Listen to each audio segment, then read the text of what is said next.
Our parsha contains the very sordid tale of the Egel Hazav, the golden calf.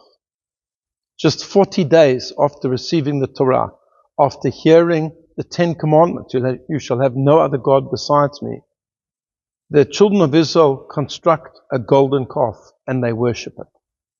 Moses comes down and he sees the celebration and he breaks the tablets. And he goes up to the mountain again to plead with God to forgive the Jewish people. And the Torah goes to great details to describe his plea to God for forgiveness.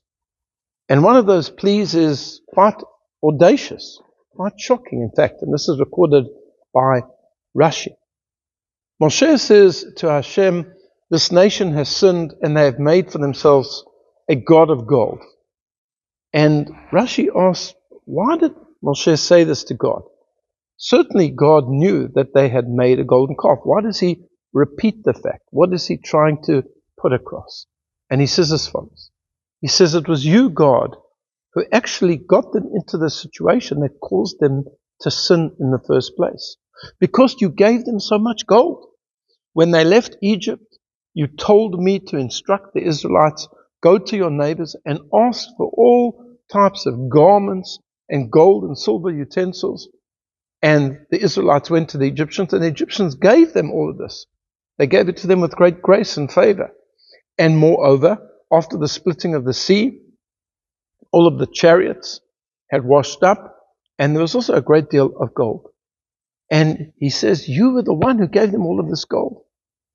And Rashi provides an analogy.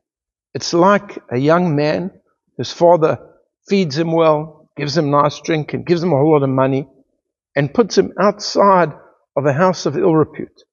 What is the chances of that child, of that boy, of that young man not sinning? Of course he's going to sin, because his father gave him the wherewithal to do it.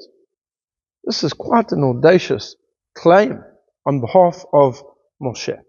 But what Moshe is really saying is that sometimes when people have too much, they have too much goodness, they have too much affluence, this causes them to sin.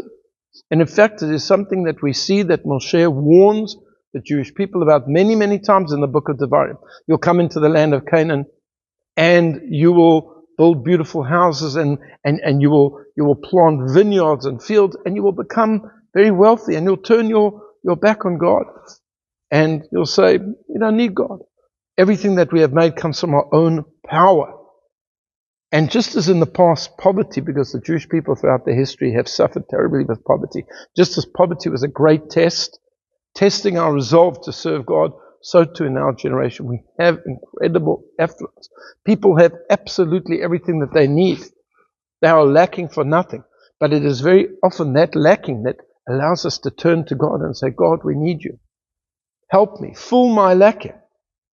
And therefore we have to be very careful of the modern golden calves, of the sins of affluence, of the fact that we have too much and it leads us away from God. I wish you a Shabbat Shalom.